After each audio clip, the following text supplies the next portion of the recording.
So, The Rites of Passage. It's a novel about a young man coming out in a disarmingly hostile middle-class neighborhood. The book starts with my fascination for identity and how we can both miraculously remake ourselves, and at the same time we have this unique core of integrity that is our true selves, and we can only betray that at our own peril. And where is that line? What is the difference between that? And how do you find out what that is, what your sense of identity is? So I attempt to look at that through many, many different facets in the lives of our hero, Jamie Goldberg. And to do that, I've written the book on many different layers. And I wanted to tell you a little bit about these layers by reading portions of it. The original, my book launch, I went through all the different layers. This one and subsequent talks, I will be talking about specific layers. And because of the institute we're in, this one's going to center on sexuality. But first, why write a book on layers at all? Isn't it easier just to tell the frickin' story? Why do this? And the reason why is because if you write a book that's just on one level, meaning it's only just a story, and we know books like that, things like 50 Shades of Grey, which is barely on that level, and it's like shooting an arrow. You're either going to reach that one audience that understands that one layer or not. If it's multiple layers, there are many different approaches, and they are independent as well as interdependent, meaning you could just take from the book whatever you want. At the same time, if you read the book again, you'll often read it from a new perspective, and that's why some books are worth reading multiple times, and other books like, okay, one time was maybe good enough, and some not even making it through one. So to give you some example of some ideas of how I have implemented these layers, I'm actually going to go over as much as I have time for. So the layer one is, it's really just a coming of age story, and a good story with some very interesting characters. And I guess one of the things I want to read right away is one of those interesting characters. This is a extract of the book. Jamie, for reasons I don't want to spoil, suddenly finds himself needing a job, and he goes to an office, and this is the job interview.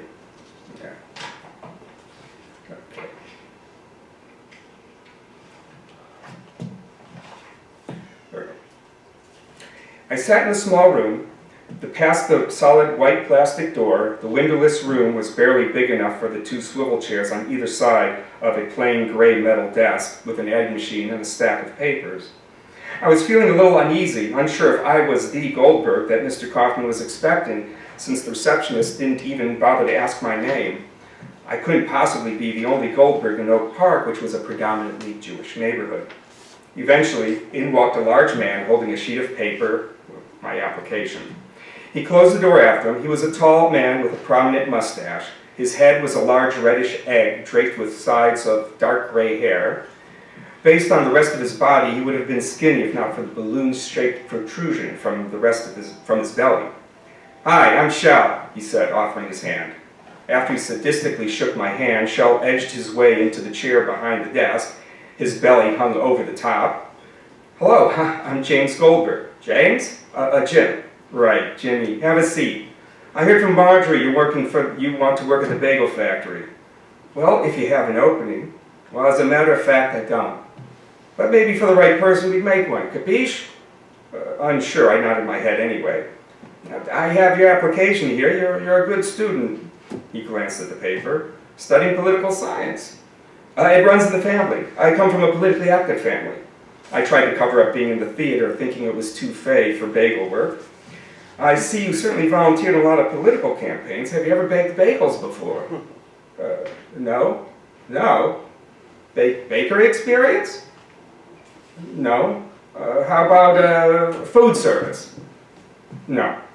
"Okay, how about any job at all?" I didn't dare say anything. I was seeing this job slip through my hands. "Let me see those hands." I was embarrassed enough this interview was not going my way, but now we had to get personal. I showed him my hands. "Have you worked a day in your life?" I had a newspaper route once." "A newspaper route?" And I helped out as a stock boy in my uncle's shoe store." when I was in high school. And why exactly should I hire you? I thought of my empty job experience, but then also my nearly empty bank account. I need a job, Mr. Kaufman. You need a job? And call me Shell. I don't like that, Mr. Crap. You need a job. I do. I need a job badly. I'm a quick learner and I'll do good work. Oh, you will? I'll do whatever needs to get done. You will.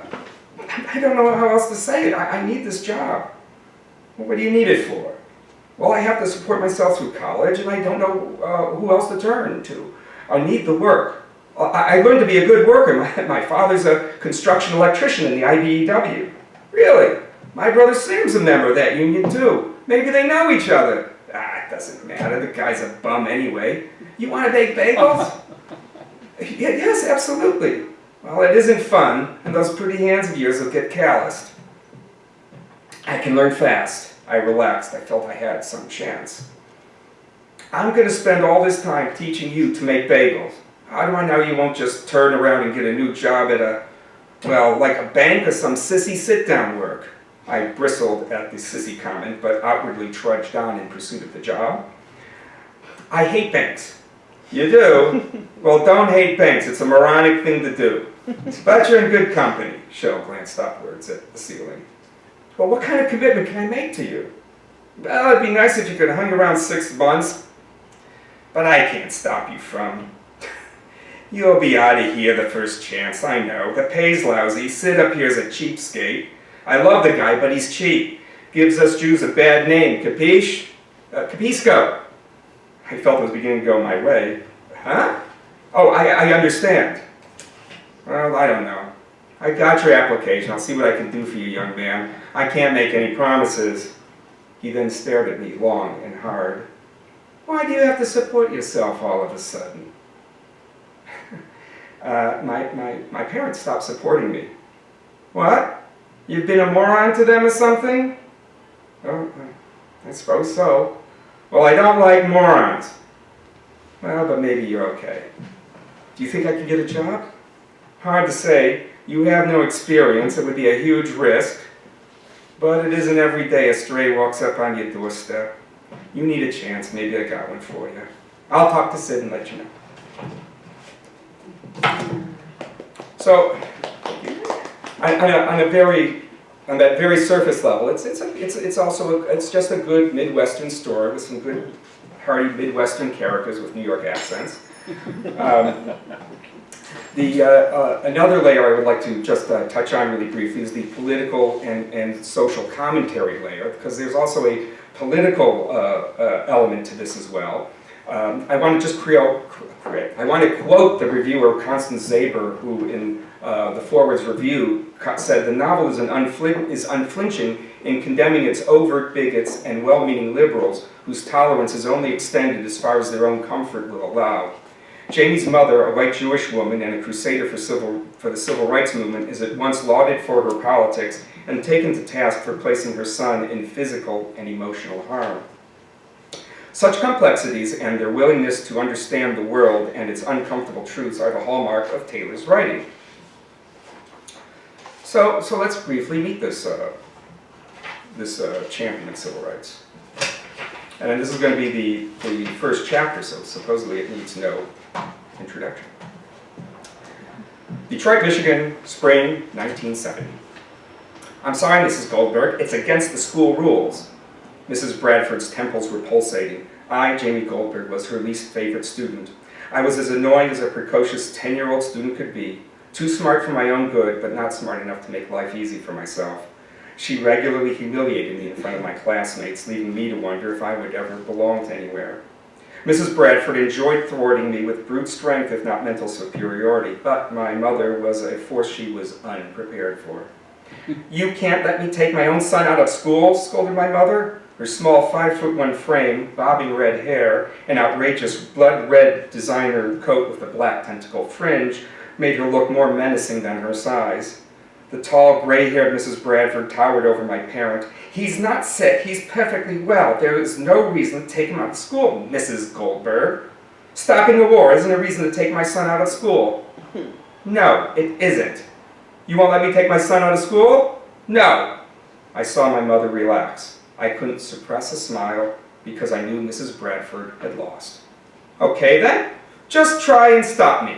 With that, my mother, Mrs. Ruth Esther Goldberg, demanding wife, defender of the people of Detroit, and the mother of the school's most unpopular student, walked over to my chair, picked me up by the arm. I almost stumbled out of my chair. "Go, Mrs. G!" cried Brian Germain, one of the school's first black students, courtesy of my mother's political machinations.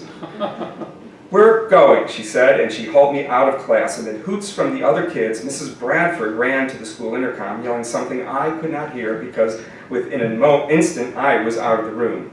Mom whisked me into the car where my older brother Stephen was already sitting. "What Neanderthal schmucks," she fumed. Off she drove us downtown. The ride was jerky, but that was normal for us. Mom's foot didn't quite reach the gas pedal, so she resorted to giving it a good kick in order to maintain speed. In the back, I was breathless from the tension in the school. I was thankful that the fight was over and settled in my mother's favor, my terror of later consequences notwithstanding. I was certain Mrs. Bradford would take revenge on me in front of my class in some dark and horrific way, while my mother, who was trying to save the world, was more willing to sacrifice her son, just as Abraham willingly offered up Isaac. Whether God would stop her at the last minute, I was unsure. My mom was driving Steve and me to the anti-war demonstration, and it wasn't the first time her political activities had gotten me in trouble with the authorities and my peers. When I was 7 years old, she had maneuvered to desegregate the local school district. She succeeded in getting only one African-American child, the aforementioned Brian Germain, into our school. Mom's accomplishment turned all my friends against me. Not at first, but as kids compared notes with their parents, they ended up hating my guts, calling me nigger lover, and other names my mother would never allow me to repeat, let alone complain about. The only real close friend I had from after that episode was this very same Brian Germain, the single African-American whose family had the courage to choose the all-white school. Unfortunately, that is for me, not the United States, around my 8th birthday, my mother tried again. Any remaining sympathizers disappeared when she and the local civic organization successfully sued the school for discrimination. The presiding judge ordered the school board of the neighboring African-American township to resign. Then the judge fused the two school districts into one, and instantly my school went from 75% Jewish and 24% Catholic to 51% African-American and 49% beleaguered Caucasian. This latter group couldn't get out of town fast enough, except my family. We were in it for the duration. The school became an integrated, segregated school. The African-Americans stayed among themselves and took my only friend Brian with them. This left me with no one, and neither side thanked me for my association with the ruining of both their schools. So we see there it's also the political bent. However, when you're looking at politics, and I think you're looking at other traits of people that are things that are malleable. People can change their political views over time. They can change their perspectives and attitudes. When it comes to sexuality, though, this is one of the things that I think really hits on our innate sexuality, on our innate personality, sorry. That really, you really can't lie to who you are inside as far as your own sexual orientation. The fact that sexual orientation is a moving target, we can get into later. But for here, I just want to say that you can see that by testing what Jamie's sexuality or his approach to it is, we can also kind of gauge where he is in his development. So let's kind of look at what his introduction as a young child into what sexuality was. So I'm going to read. No, here we go. This is a chapter right after Richard Nixon resigns. At the same time, I know many people don't remember this, but when Nixon resigned, the Supreme Court also overturned cross-district busing. And whereas Jamie was deliriously happy that Nixon resigned, his mother, oops, Freudian slip, was quite disappointed because it meant he was stuck in Detroit schools. He wasn't going to be able to be bused to a different school. But so my mother was Ruth Goldberg was encouraging Jamie to get dressed, to go into his room and get dressed and go to this school event so that he could make friends. And he didn't understand why he was being pushed into his room. Because, for me personally, I didn't see the need to change schools at all. With the white kids mostly gone, things eased up on the bullying front. I much preferred being a honky to a nigger lover. Moreover, any racism I encountered because of my skin color, I wrote off as affirmative action like reparations. It also helped that our newer neighbors were friendlier and their lighter skinned counterparts. Anyway, you have to work to excuse me.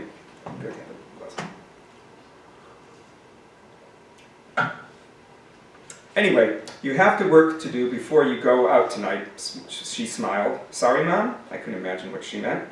I want you to clean your room before you even think of leaving the house. She said. Her forced smile was quite disturbing. All right, but I wasn't going anywhere tonight. Yes, you are. Have you forgotten, Jamie? Forgotten what? As soon as she asked, I remembered the stupid neighborhood party. Tonight, you're definitely going to that barbecue. The barbecue could be attended by a who's who of the cliquish high school crowd, and I would be as welcomed as wet toast. Having failed to integrate our high school, Mom was now trying an equally daunting task of integrating me. For my part, I assumed that I would be lonely no matter where I went.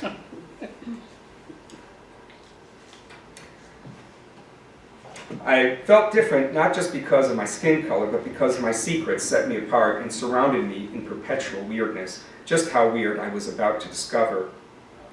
Why would I go there, Mom? I asked. Maybe to meet someone, Jamie? You have friends, but you never go out.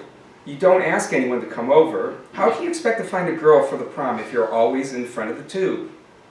This was pure denial on the part of my mother. She still imagined I could meet a nice Jewish girl, not yet banished to the suburbs. Well, you have to start somewhere. Look, you're a grown kid. You look great. You do. There's no reason why girls aren't fighting over you. Really? Maybe to kick me. Hardy har har. You're not that unpopular. She was right. My mother's local politics also had a moderating effect on the new student body. My former Jewish neighbors threatened that I would get beaten up and stabbed by blacks. The reality is I was allowed to go about my business, albeit alone. The shirt she picked out was a fancy designer shirt I dreaded wearing. They'll all laugh at me. They will not. It's the latest fashion. No one wears fringes on their shirts, Mom. It's in. It's all in. It's in all the style magazines. Anyone who laughs is square anyway. You don't know what's in because you need to get out more. Go clean your room, too, before you go to the barbecue. Sure, Mom. Go clean your room. What is this new fascination with cleaning my room anyway? I asked. It's a pigsty. Go, and then go tonight. They're expecting you. I sauntered reluctantly over to my room. Every step was heavily laden with teenage passive aggression. I had no intention of going out anytime soon. I opened the door. True, the room was a mess, but that did not explain my mother's eagerness for me to return to it. In true Ruth Goldberg fashion, she had placed the book on my recently made bed. At first, I thought it would usher in a new chapter in my life, a new intimacy with my parents. I thought the book would prove my savior. But the book, a book meant to save me from destruction, was no savior at all. No one talked to me about it.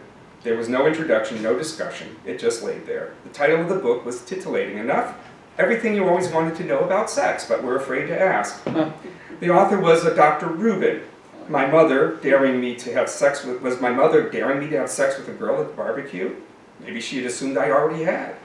My parents and I had never really discussed the typical birds and bees topic, and I assumed this was going to be the substitute. I looked immediately for pictures. Skimming the pages, I was disappointed. They were not even so much as a scientific drawing or two. Then, one word in the book caught my eye, masturbation. I'd never heard of it, and I wondered what it was. The section on masturbation alone was a godsend. It allayed one of my worst fears. Quote, masturbation is the most common in early puberty when sexual objects are unattainable and social prohibitions are enforced. Young boys usually masturbate by grasping their erect penis gently and with the hand and stroking it repeatedly from tip to base. All this time I'd been doing it too fast. Who knew? And all kids did this. Even after sex ed, I had no idea children or anyone did this, let alone that they had a name for it. Huh. And I was convinced I was truly sick and perverted because of it. After reading the whole chapter on the topic, I felt a great relief. I fancied that Brian may have done this, possibly at the same time that I did, giving us some sort of mystical, spiritual connection. My gratitude to the book and my parents was extreme, but the feeling did not last. I read on. Then I came to a chapter that described a group of perverts, disgusting individuals, whose behavior was truly abominable. As my one client says, whenever I feel like sex, I drive down to the bowling alley. I walk into men's room, I find an empty cubicle, go in, take down my pants, and sit on the toilet. Then I wait. It never takes long. My jaw dropped.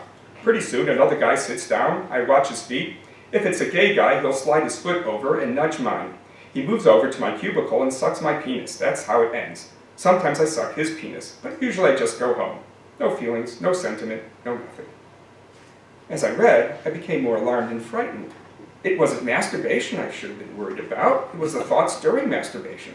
Specifically, the thoughts of my mystical and spiritual friend, Brian.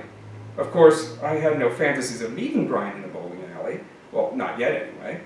Just to be sure, for safety's sake, I would probably be better off not thinking about Brian, and that should be simple. He really doesn't like me, and nor is I likely to be friends with him again. And besides, I had amassed about a half a dozen of my brother's Playboy magazines by then. Done. That was settled. It was ridiculous to think that I would be one of those homosexuals. I read the rest of the chapter with contempt, ignoring for a moment the more horrifying physical reaction I had, which was an erection. The next chapter was even more distressing. Most homosexual encounters are more impersonal. A homosexual walks into the washroom, spots another homosexual, and drops to his knees, and it's all over. No names, no faces, no emotions. There are dozens of variations, but they all have the same thing in common. The primary interest is in the penis, not the person. I'd never done any of those things in my life, yet strangely, I felt accused. Kneeling on the floor in front of a quavering, oversized penis seemed a very real and threatening image to me. Some nightmare relived. Surely I was mistaken that this could ever have happened to me. And then I read on for some reassurance, and instead of making me feel better, it made me feel worse. Those who combine homosexuality with sadistic and masochistic aberrations are among the cruelest people on earth. In ancient times, they found employment as professional torturers and executioners. More recently, they filled the ranks of Hitler's Gestapo and the SS. Playing the Hitler and Nazi card succeeded in dissolving my erection at once, yet at the same time, I knew exactly the people Dr. Rubin was describing. I racked my brain for how and why I felt this, and then the book even went on. They specialize in luring other homosexuals into their apartment, trapping them and torturing them. Terror, intimidation, gratification with the victim's pleading usually satisfies the S&M. Unfortunately, the outcome is unpredictable. Occasionally, the torturer gets carried away. The evening escalates and ends in mutilation, castration, and sadly, death. Sadly, it's all part of the homosexual game. Wow. So if you can imagine, so this is in 1970s Detroit, there's no real counterbalancing comment, there's no counterbalancing examples.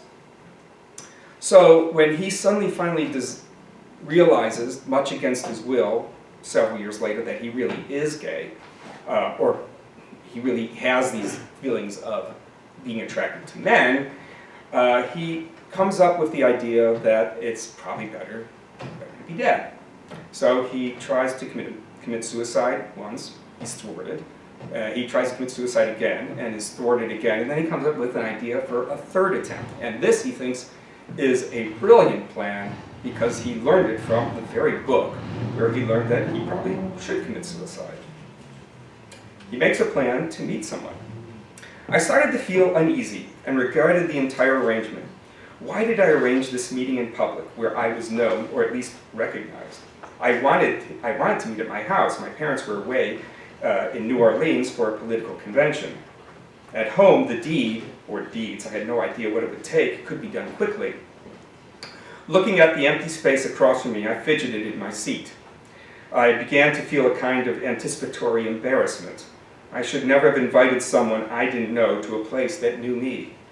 I shifted in my chair. I was afraid this guy would actually hate me, but actually that's what I was counting on. Dark panic seized me. Oh my gosh. Get up and leave, I told myself. Don't do this. I fantasized the horrible way Jake might kill me. A vivid picture filled my imagination. I saw him hacking my head off right there in the delicatessen, blood pouring out from the booth as my dismembered skull rolled on the floor like a lopsided bowling ball, the waiter kicking it down the aisle in disgust. I got up to leave. Too late. Jake walked in. I sat back down, head lowered. I'd never seen Jake before, but I knew it was him.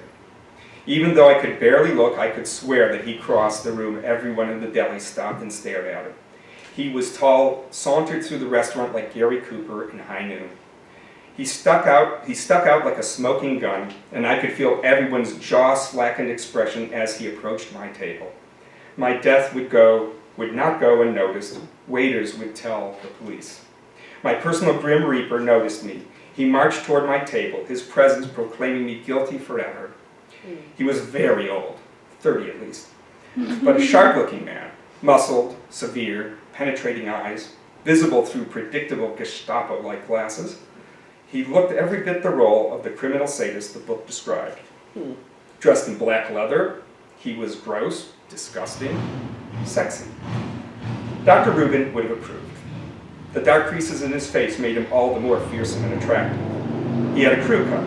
He appeared to be a total square, definitely a Christian pervert. According to the movies I saw, all the perverts were Christian. It was exactly what I'd asked for. The job would be done, and all would go according to plan. I calmly resigned myself to my grim future. Time to meet your fate, Jamie. This is the man who will kill you this evening. Yet, inexplicably, I had this again extremely hard thing between my legs, forcing me to cross my legs. Jake sat down silently at the table. He looked right into my eyes, I gazed down into an imaginary hole in the middle of the table, the one that led straight to hell. Jake fished out a packet of cigarettes from his pocket. He lit up, blew smoke in my face, and I suppressed a cough. Cigarette? I could swear I specified non-smokers. The stink from the cigarettes was the last straw. How many bad decisions could I make in a single evening? My tongue, nose, eyes, and brain were assaulted by everything. I couldn't even look at Jake or his clothes. Not the leather jacket covered with metal studs, nor the tight shirt hugging his criminal muscles. Bizarre sexual murder fantasies continued to race through my mind. He would strip off my clothes and hang me with my own Levi's. He would tie me to a bed, take out a knife, and draw fanciful designs all over my body until I bled to death. He would sit on my face and bounce up and down until I died of something. You know, you did not make it easy for me to find you. His voice was at once comical and horrifying. From his grim macho man issued the highest, most effeminate voice I'd ever heard. I had the stifled urge to laugh. I knew all homosexuals spoke like this, so maybe I'm not one after all. What was I thinking? Harold didn't talk like that ever. Maybe I should get out of here. Maybe this was a huge mistake. Boy, do you hear? He did not make it easy to find you. You're not wearing the hat we agreed on. I'm sorry, I forgot. I was nervous, I said, trying not to laugh. You know how you were to address me when you first saw me. You read my letter. He looked angry, his tone effeminate but mean. I was cornered, sat like a savage. But here? I asked helplessly. He didn't say anything. I swallowed. Sir Jake, he smiled approvingly. Relieved, I couldn't help flashing a small, relaxed smile of my own. Well, now that we have that out of the way, I'll tell you a little secret. He hunched over the table until his smoky breath poured right into my face. If you don't freak out about who it is, just say sir in a normal voice, and nobody will suspect a thing. They'll think you're just being polite. He seemed nice. This must be how they lure you, I reasoned. Well, I'm sorry, Sir Gary. I didn't hear you, boy. What did you say? Sir Gary, I repeated, opening the volume. What's my name? Sir Drake, sir? Then stop calling me Gary. You think I'm Gary Cooper or something? I swallowed. I was calling you Gary? Sorry, sir. A flash of heat. His eyes took straight aim at me. I was in serious trouble. Maybe dying wasn't all that it was cracked up to be.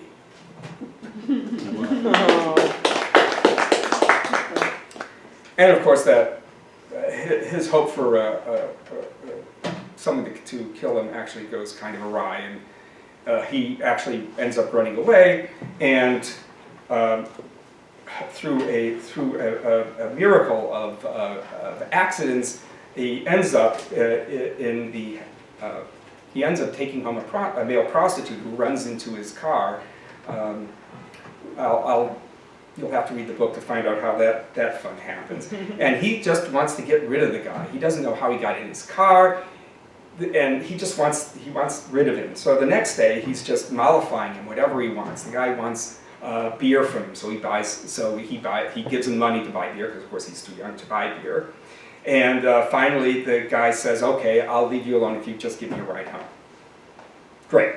So he decides to do that. We arrive at Gary's dilapidated home on the south side, a bad neighborhood, even by Detroit standards.